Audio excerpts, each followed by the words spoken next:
Donc, ce que vous allez entendre, ce que vous allez écouter à l'instant vient d'une formation de groupe live que j'ai fait sur la plateforme Zoom, qui était aussi animée par mon ami Normand, sur la science de l'appel à trois. Écoutez bien, prenez des notes, pratiquez par la suite afin de maîtriser cet outil fabuleux qui peut définitivement vous aider à développer votre entreprise et qui plus est de manière simple et duplicable.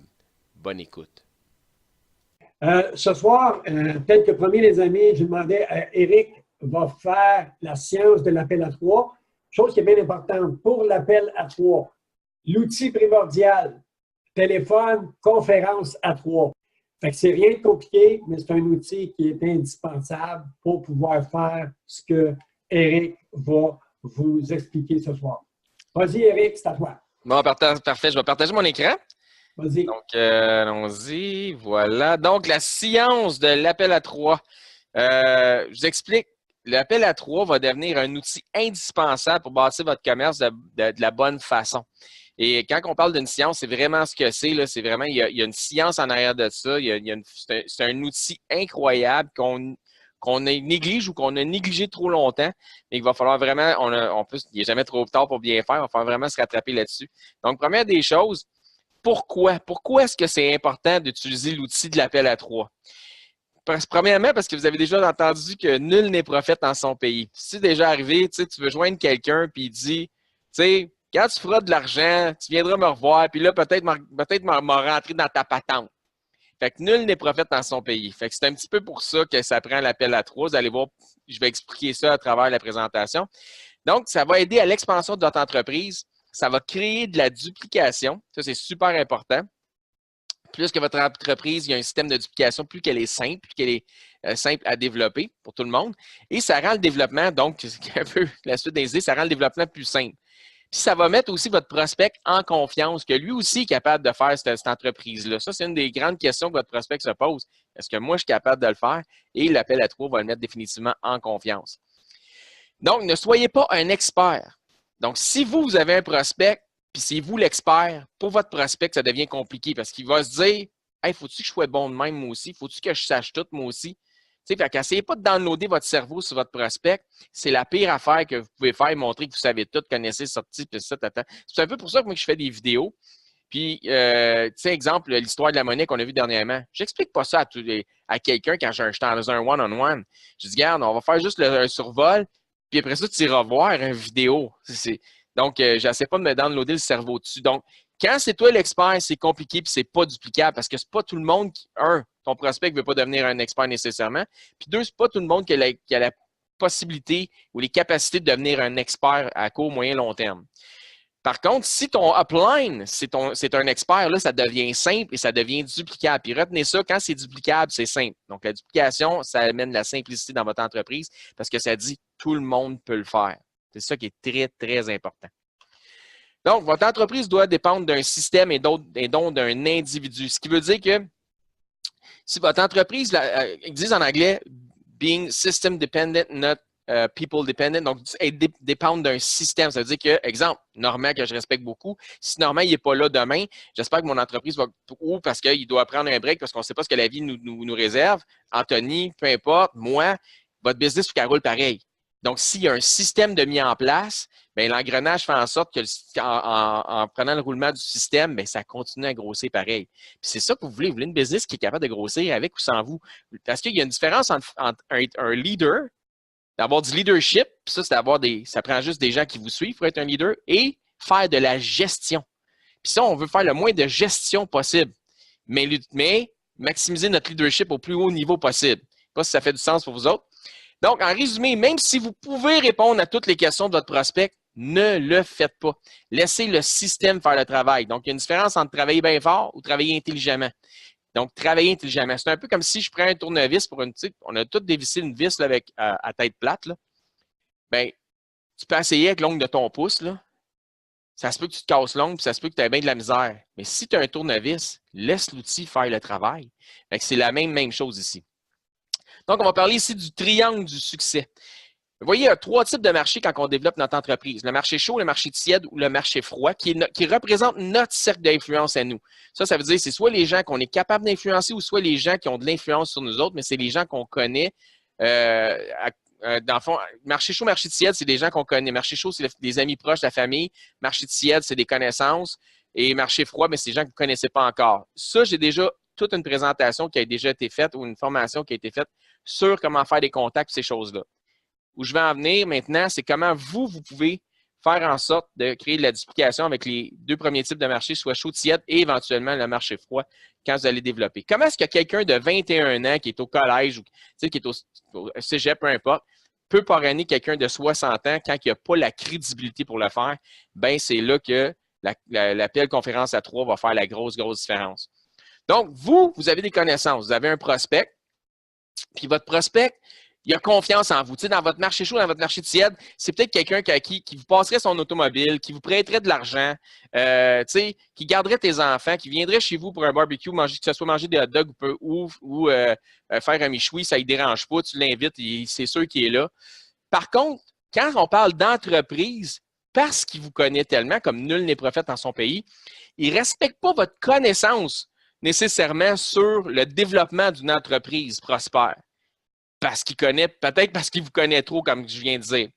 Donc, comment est-ce qu'on va faire pour pouvoir lier tout ça ensemble et faire en sorte qu'on va créer un climat d'influence pour pouvoir l'emmener et l'aider à joindre notre entreprise? Donc, l'autre côté, vous avez un expert qui est votre upline. Et par le biais de l'édification, vous allez créer un pont entre votre prospect puis votre expert. Et où vous n'avez pas le respect, maintenant, par l'édification que vous faites de votre expert, vous allez créer le lien de respect entre votre prospect puis l'expert. Et ça va pouvoir créer un climat d'influence qui va faire en sorte que votre prospect va pouvoir être à l'aise puis avoir ses questions répondues, puis ses plus grandes affaires. Donc, le souci, c'est est-ce que je suis capable de faire ça? Est-ce que c'est vrai, ce business-là? Donc, l'expert va venir jouer un grand rôle là-dedans. Maintenant, comment est-ce qu'on fait ça? Première des choses, vous devez qualifier votre prospect.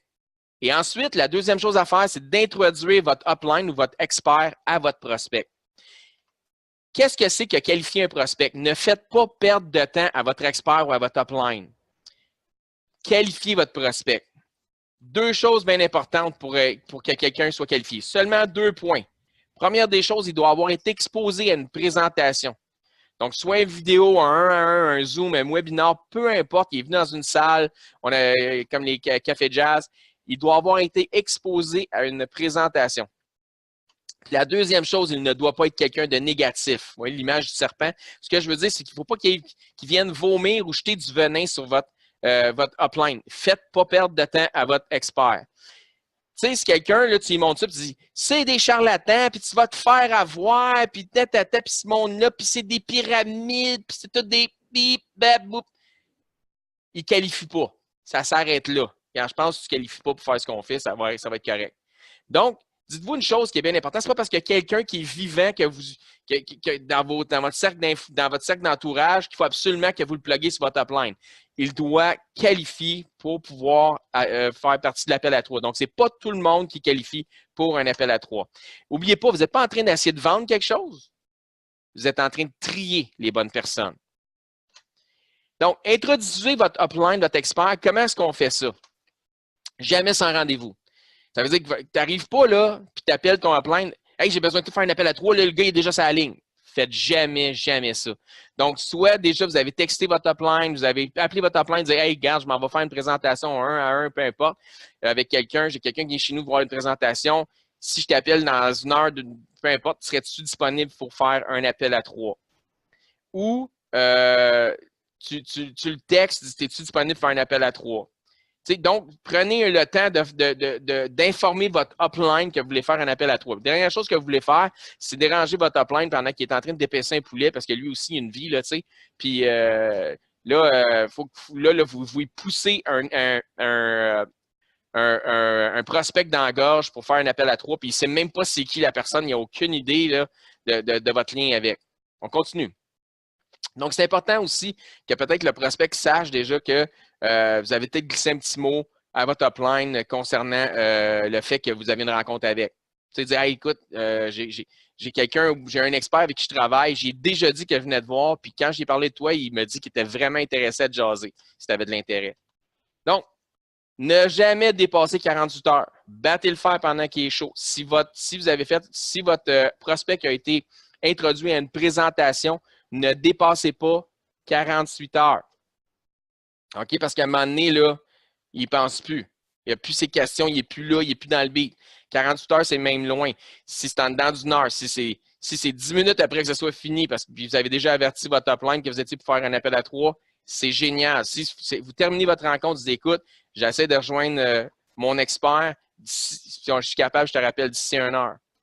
Donc, faites ça vite. Édifiez votre expert.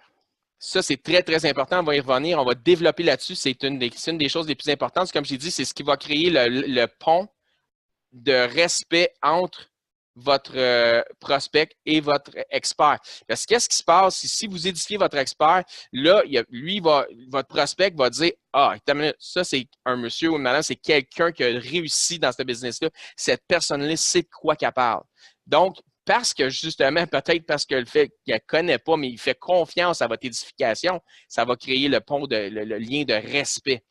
Comme étant un expert dans l'entreprise. Présentez le prospect. Ne pas édifier votre prospect.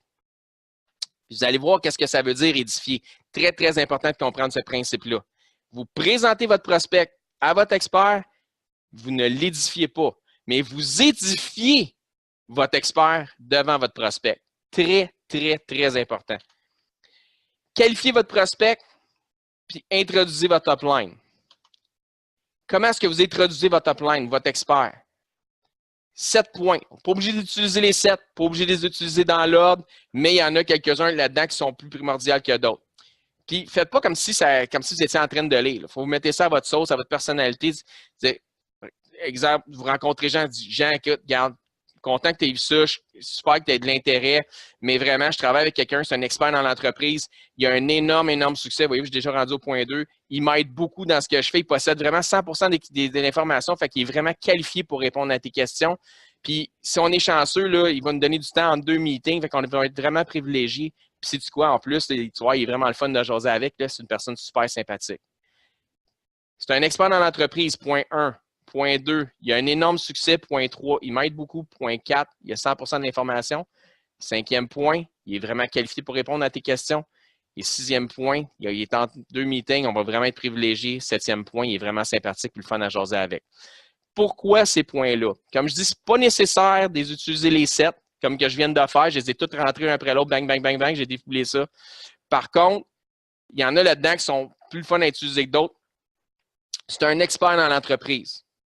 Il y a un énorme succès. Je peux dire ça de Normand, je peux dire ça de n'importe qui. Je peux dire ça de quelqu'un que ça fait un jour de plus que moi qui est dans l'entreprise parce que lui, il m'a déjà parrainé, fait qu'il y a déjà plus de succès que moi dans l'entreprise. Vous comprenez? Mais idéalement, travailler avec des gens dans votre upline avec qui vous êtes à l'aise puis qu'ils ont du succès dans l'entreprise. Donc, c'est un expert dans l'entreprise. Il a un énorme succès. Il m'aide beaucoup. Donc, il va encore m'aider. Donc, ça veut dire aussi, il va pouvoir t'aider toi aussi. Il possède 100% de l'information. Ça veut dire que moi, là, je ne veux pas répondre à tes questions. N'oubliez pas, j'ai dit tantôt, même si vous êtes capable, même si vous êtes plus que peut-être qualifié, vous croyez être plus qualifié que votre expert pour répondre aux questions, ne le faites pas. Laissez le système faire le travail. Mon histoire du tournevis avec l'ongle ou le tournevis, c'est mieux que le tournevis. Laissez l'outil faire le travail. Il possède 100% de l'information, fait qu'il est vraiment qualifié pour répondre à tes questions. Puis là, le point 6, voyez-vous, le point 6, c'est important. Puis sais-tu quoi? Il est entre 2 meetings, fait qu'on est vraiment privilégié. Il y a du succès. Il n'y a pas personne qui a du succès qui ne fout rien chez eux. Fait que tu crées le sentiment d'urgence, ça met de la posture dans ce que tu fais parce que ton upline, c'est une personne occupée, mais on est privilégié, il va nous donner du temps. Puis ton upline, là, mettons qu'il y a un meeting lundi, puis un deuxième meeting vendredi, puis que tu fais le 3-way call le mercredi, il est entre 2 meetings. Il est tout le temps entre 2 meetings, ton upline. Il est en 2 meetings, on est vraiment privilégié, il va prendre un peu de temps pour nous parler. Puis la 7e, ça, c'est une des plus importantes à ne pas négliger. Puis tu vas voir, il est vraiment sympathique, il est fun à jaser avec. Pourquoi? Parce que votre prospect, lui, là, il s'est fait enseigner quand il était petit, puis il est resté ancré, parle pas aux étrangers. Fait que là, lui, il se dit, Puis ça, le sympathique, le 7e point, pour détendre l'atmosphère. Parce que lui, il se dit, hey, vas-tu me pousser un closer qui va essayer de me convaincre de faire quelque chose que je veux pas? Tu sais, il va être sur ses gardes. Puis si vous terminez en disant, hey, puis en passant, là, il est vraiment sympathique, tu vois, il est fun à jaser avec, là, tu vas le trouver cool.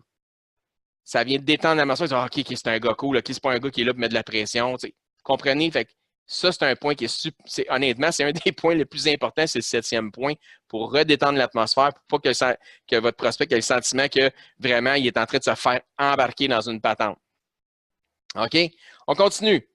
Présentez votre prospect, ne pas l'édifier. Vous avez édifié votre upline au point que votre prospect pense que votre upline marche sur l'eau. Parfait. Maintenant, quand vous faites le three-way call, dis bonjour, exemple, je faisais affaire avec Normand pour le three-way call, je dis salut Normand, là j'étais avec Jean dont je t'ai parlé. Il est coach de soccer de mes enfants. Puis je vais vous laisser discuter ensemble un peu de la business. Puis tu t'affames. Tu dis plus un mot. Puis là, tu écoutes, puis tu apprends. Puis la pire affaire que tu peux faire, deux pires affaires, ça serait d'édifier ton prospect. Je vais t'expliquer. Tu commences à dire bonjour Normand, tu sais, c'est Jean dont je t'ai parlé. Écoute, Jean, c'est un homme qui roule en Mercedes. Il a un super gros réussi dans l'immobilier. Il y a 2 blocs appartements.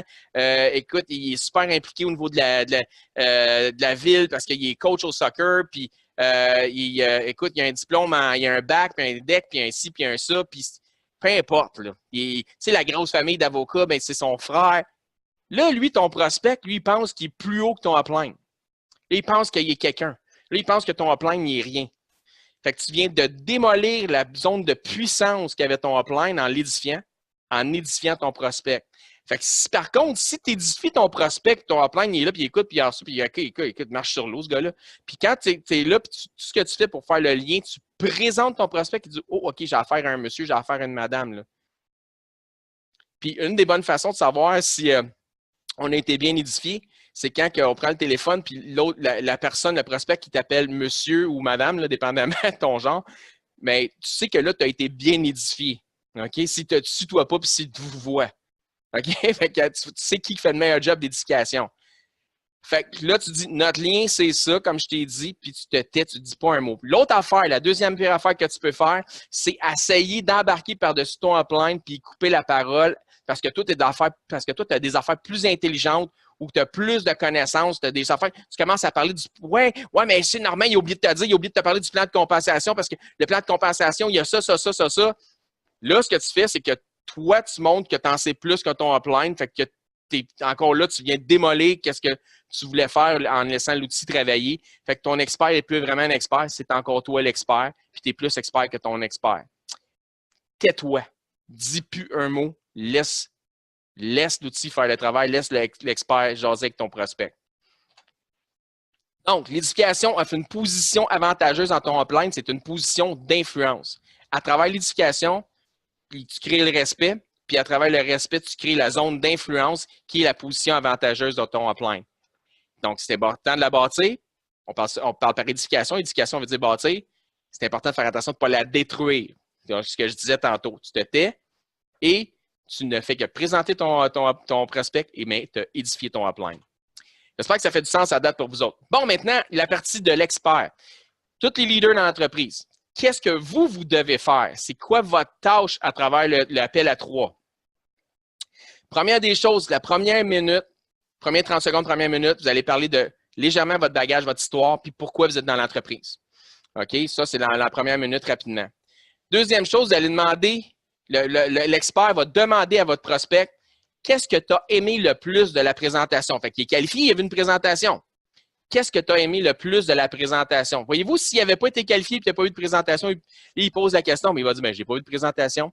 Déjà là, moi, si ça arrivait, je dirais automatiquement, écoute, je n'étais pas au courant, peut-être qu'il manque quelque chose. Ce que je t'invite à faire, c'est de retourner vers la personne, tu sais, mettons, si la personne s'appelle Georges, je vais retourner vers Georges, demande à Georges comment tu veux voir une présentation, puis après ça, vraiment, là, ça va me faire plaisir de reprendre un temps avec toi et de te parler. Présentement, j'ai vraiment quelque chose qui est là, puis il faut que je raccroche de toute façon, mais je suis content de t'avoir jasé pour ça jase plus tard. Ça arrête là, il n'est pas qualifié. Puis ça ne sera pas la faute à ton upline, ça va être de ta faute si tu n'as pas bien qualifié ton prospect. Qu'est-ce que tu as aimé le plus de la présentation? Ne pas demander, puis qu'est-ce que tu en penses? Tu ne veux pas savoir ce qu'il en pense. Les opinions des autres, ce n'est pas intéressant. Ce que tu veux, ce n'est pas important, parce que ça ne change rien au niveau de ce qu'on fait avec la business. Ce que tu veux savoir, c'est qu'est-ce que tu as aimé le plus. C'est l'amener sur un esprit positif à te révéler qu'est-ce que tu as aimé le plus. Là, deux choses vont arriver. Ça, il va dire, j'ai vraiment aimé X, Y ou X, Y, Z, ça, ces affaires-là, ça m'intéresse beaucoup. Good, parfait. Ou, il va rajouter à la fin, j'ai vraiment aimé X, Y, Z, mais. Là, ça, j'aime moins. Tu sais, moi, trouver du monde, t'achaler le monde, j'aime moins ça. Fait que souvent, il va y avoir un mais. Puis avec le mais, va venir quelque chose de plus négatif. Tu n'as pas demandé qu'est-ce qu'il n'aimait pas, mais il va te le dire pareil. Là, c'est le travail du upline d'utiliser la technique Feel, Felt, Found. Qu'est-ce que c'est de Feel, Felt, Found? Feel, c'est en anglais, ça veut dire comment tu te sens. Felt, c'est au passé, c'est comment on s'est senti. Puis Found, voici ce que j'ai découvert. OK? Ça veut dire, je sais comment tu te sens, je me suis senti pareil, voici ce que j'ai découvert. Puis ça peut être utilisé sur ta personne ou à deuxième personne ou à troisième personne. Exemple. Moi, là, j'ai vraiment, tu sais, le fait que c'est de l'or, les coins, la banque, ces affaires-là, j'ai vraiment trippé là-dessus. Mais, moi, tu sais, les affaires de trouver du monde, ça, je trippe moins là-dessus, ça fait Tupperware. Sais-tu quoi? Là, ton upline, c'est ton expert. Oublie pas, tu l'as édifié. Fait que lui, là, il sait qu'il parle à quelqu'un qui a réussi dans le business, qui sait où il s'en va, qui a déjà fait ses études, qui a déjà fait ses devoirs. Il y a le respect. Savez-vous quoi? Sais-tu quoi? Je sais exactement comment tu te sens. Sais-tu pourquoi? Parce qu'au début, quand j'ai vu ça, voilà tant de temps, moi aussi, je me suis senti exactement comme toi, puis j'avais les mêmes idées, puis je me disais exactement ce que tu dis. Mais voici ce que j'ai découvert. Puis là, il va lui dire pourquoi, qu'est-ce qui a fait la différence. Donc, il va contourner son objection, si vous voulez, en disant voici ce que j'ai découvert. J'ai découvert que dans le fond, c'est pas vraiment comme ça que ça fonctionne. Il y a un système qui nous aide, puis moi aussi, je pensais ça, mais en bout de ligne, la différence, c'est ça. Donc, c'est comme ça. Peu importe l'objection, ça va être quoi? C'est je sais comment tu te sens. J'ai plusieurs personnes dans mon entreprise. Donc, à la troisième personne, il y a plusieurs personnes qui développent aujourd'hui, qui ont énormément de succès, ont senti la même affaire que toi au début. Et voici ce qui est arrivé, qui a fait la différence. Ils ont dit, ah ben finalement, tu sais, j'avais tort de penser ça. Donc, le feel, felt, found. Je sais comment tu te sens, je me suis senti de la même façon. Voici ce que j'ai découvert. Très, très important. Ça, c'est le travail de l'expert de faire ça.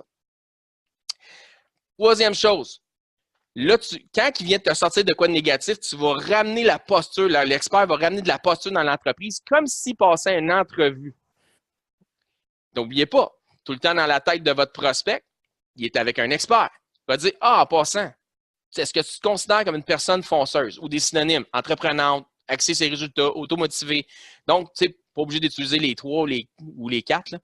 Une de la gang, tu te considères-tu comme une personne fonceuse? Je vais dire, ah, ben oui, je suis fonceur, ben c'est sûr, là, moi, OK. Ou tu es une personne entreprenante, super entreprenante, j'ai fait ça, parfait. Tu sais, il va justifier que oui, il y a ces qualités-là.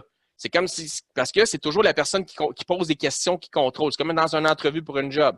Fait que quand tu fais ça, c'est que tu ramènes la posture dans l'entreprise. Fait que là, c'est comme s'il t'avait dit des affaires négatives, mais le fait de te faire des affaires négatives, t'aimerais-tu vraiment ça, faire la business? C'est comme si tu y donnes, puis tu y enlèves, puis là, il fait comme, oh non, j'avais. Ah, OK, parfait. Fait que ça, c'est génial. Fait qu'on ramène la posture. Quatrième, écoute, si on pouvait te montrer une façon d'avoir du succès ou énormément de succès dans l'entreprise, est-ce que tu serais prêt à écouter? Est-ce que tu serais prêt à nous laisser t'aider? Fait que là, tu attends la réponse. Une autre question intéressante à poser. Sur une échelle de 0 à 10, 0 étant pas d'intérêt du tout, 10 étant prêt à commencer maintenant. De 0 à 4, tu demandes où est-ce que tu te situes par rapport à ce que tu as vu maintenant. S'il est de 0 à 4, soit qu'il te niaise ou tu es en train de perdre ton temps, tu dis écoute, reparle à Georges, peut-être que cette business-là, c'est pas pour toi, il y a peut-être de quoi que tu as besoin de revoir une deuxième fois. S'il dit de 5 à 8, tu te dis parfait, écoute, je vais juste te poser ces questions-là. Qu'est-ce que selon toi qui manquerait pour faire en sorte qu'on passe de 5, 6, 7, 8, peu importe, à 10? Là, il va dire ah, mais tu sais, moi, trouver du monde. Fait que là, tu vas dire je sais comment tu te sens, je me suis senti de la même façon, voici ce que j'ai découvert. Donc, la même affaire. Puis 9 à 10, ça veut dire écoute, bienvenue dans l'équipe. On a tous les outils pour t'aider à développer ça. Tu vas voir si tous nous autres, puis fais-nous confiance, puis on va t'emmener où est-ce que tu veux avec le business. Fait C'est un petit peu comme ça, on est au 5e point. 6e point. Est-ce que tu as le sentiment que tu as assez d'informations? Donc, as-tu assez d'informations afin de pouvoir prendre une décision pour pouvoir commencer à faire des revenus maintenant? As-tu le sentiment que tu as assez d'informations pour pouvoir commencer maintenant pour faire des revenus avec nous autres? Donc, ça, c'est une question importante. Puis la 7e, attention, elle aussi, on fait attention aux mots qu'on utilise. As-tu des zones de préoccupation ou est-ce que tu es prêt? Bon, je m'explique. On va utiliser le mot zone de préoccupation au lieu de as-tu des objections? Encore une fois, on ne veut pas qu'il pense en négatif, on veut qu'il pense en positif. Écoute, juste pour être sûr, là, avant qu'on termine, est-ce que tu avais vraiment des affaires avec lesquelles tu étais un peu plus préoccupé dans ce que tu as vu ou si tu te sentais prêt à aller de l'avant maintenant? Y a-t-il des choses qui te préoccupent ou tu te sens. As-tu des objections à aller de l'avant maintenant? Faites attention, les mots veulent dire ce qu'ils veulent dire, puis on veut continuer à garder son esprit sur le positif. Ah, puis c'est pour ça que vous êtes un expert, parce que vous savez comment faire les choses. Donc, rapidement, 1 minute pour utiliser le bagage de votre histoire. Deuxièmement, qu'est-ce que tu as aimé le plus de la présentation? Te considères-tu comme une personne fonceuse? Donc, on ramène la posture. Si on pouvait te montrer une façon comment faire des revenus et avoir énormément de succès avec cette entreprise, est-ce que tu nous laisserais t'aider? Est-ce que tu serais prêt à nous écouter? 5e, sur une échelle de 0 à 10, 0 étant ça ne m'intéresse pas du tout, puis 10 étant prêt à commencer maintenant, à quel niveau tu te vois? La plupart des gens vont dire peut-être 6, 7, 8. Ça va tout le temps tourner en entour de ça. Ils ne diront pas 4. Ils diront pas. Il y en a qui vont dire 10, fait que tu sais quoi faire. Mais dans la moyenne, tu vas avoir un 6, un 7 ou un 8. Parfait. 6, 7, 8. Qu'est-ce qu'on pourrait faire, tu penses, selon toi, pour faire en sorte qu'on passe de 6, ou peu importe, à 10? Qu'est-ce qui manquerait? Est-ce que là, tu as le sentiment que tu as assez d'informations pour aller de l'avant et commencer à faire des revenus maintenant? Ou si tu avais des zones de préoccupation, dans le fond, des questionnements, ou si tu étais prêt? Donc, c'est comme ça qu'on va de l'avant. Maintenant, dirigez votre prospect. Donc, c'est important de diriger les gens. Parce que les gens, ils ont 2 questions quand ils se posent. C'est pour ça que l'expert vient en ligne de compte. C'est pour ça que vous n'êtes peut-être pas capable, si vous n'avez pas le lien avec de respect. Vous avez, comme dit, la confiance, mais pas nécessairement le respect. Parce que des fois, la familiarité engendre le mépris. C'est un petit peu ça. Trop de chum, on a pris un verre de trop ensemble. Fait que, tu sais, c'est peut-être pas une bonne idée là, d'essayer d'être pareil comme un expert avec quelqu'un qui te connaît pas mal trop.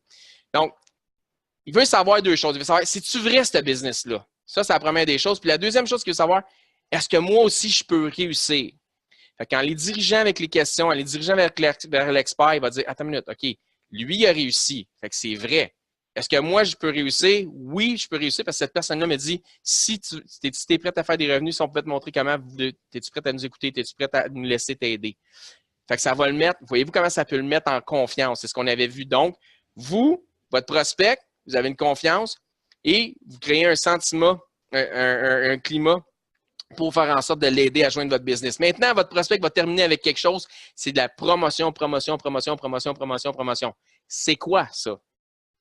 Il va dire, mettons, il parle à Jean. Jean, vraiment content de t'avoir parlé en passant.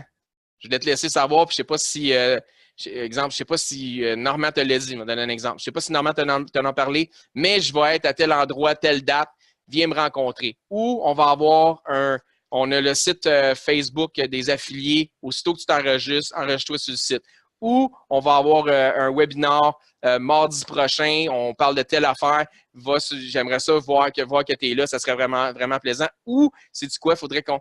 donc, il y a quelque chose, il y a un événement qui s'en vient. Il va promotionner le prochain événement, il va promotionner quelque chose pour l'amener déjà dans le rouage, le prospect dans le rouage du système.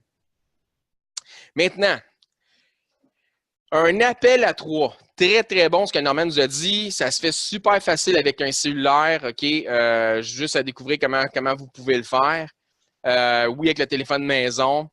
Maintenant, est-ce que c'est nécessaire d'être à 100% les 3 sur la ligne en même temps? Je vais vous dire non.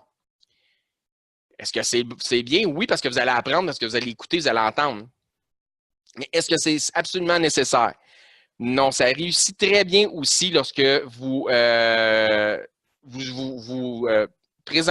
de votre prospect, ça peut être par texto, peu importe, sur un messenger avec faites un petit compte de 3 personnes, là, comme un groupe, un regroupement. Puis là, l'expert parle appelle ou prend communication avec votre prospect one-on-one au téléphone. Il y a eu quand même, vous avez créé le lien, le pont pareil. J'ai déjà fait ça avec Anthony, j'ai présenté les choses, j'ai demandé à Anthony, il ne pouvait pas faire un appel à 3, c'est parfait. Voici c'est qui la personne par texto. Il a pris le téléphone. Puis moi, mon travail, c'était de m'assurer que cette personne-là savait qu'Anthony était pour l'appeler. Il dit, Anthony va t'appeler vers telle heure, il devrait te donner un coup de fil. Attends-toi à ce qu'il t'appelle. Il m'a promis qu'il était pour t'appeler. Donc, c'est comme ça que je fonctionnais. Donc, oui, ça fonctionne très bien de l'autre façon. Par contre, le three-way call est extrêmement... Donc, peu importe comment vous le faites, c'est super important d'utiliser à outrance cet outil-là. Utiliser le three-way call, ça va faire une grosse, grosse différence quand c'est bien maîtrisé. Puis c'est pour ça que je parle que c'est une science. Parce qu'il faut maîtriser le three-way call. Ça veut-tu dire qu'on va être bon là-dedans et qu'on ne s'enfargera pas un petit peu, on ne trébuchera pas dans les mots qu'on a à dire au début? Non. Ça ne veut pas dire ça, mais il faut le faire pour devenir meilleur. Donc, c'est là-dessus que ça termine cette formation de l'appel à 3. Je vous souhaite à tous un énorme succès et laissez vos commentaires, laissez-nous savoir, voici, on l'a mis en pratique, voici la différence que ça a fait, voici, on a joint quelqu'un, laissez-nous savoir qu'est-ce qu'il y en est de ça. Vos commentaires sont tout le temps les bienvenus. Sur ceci, je vais arrêter de partager mon écran. Donc, vous venez tout juste d'entendre la formation sur la science de l'appel à 3. Pratiquez entre vous, assurez-vous de maîtriser l'art de l'appel à 3. Soyez à l'aise, faites-le. Mais comme je dis souvent, je répète souvent, on ne peut pas faire les mauvaises choses avec les bonnes personnes. On ne fera jamais assez de bonnes choses avec les mauvaises personnes. Et aussi, un once d'action ne vaudra jamais une tonne de théorie et de lecture. Donc, vraiment, là, la mise en pratique, c'est ce qui va faire vraiment la différence. Bon succès à tous avec cette technique-là. J'espère que ça va faire vraiment une différence dans votre développement d'entreprise. Au revoir.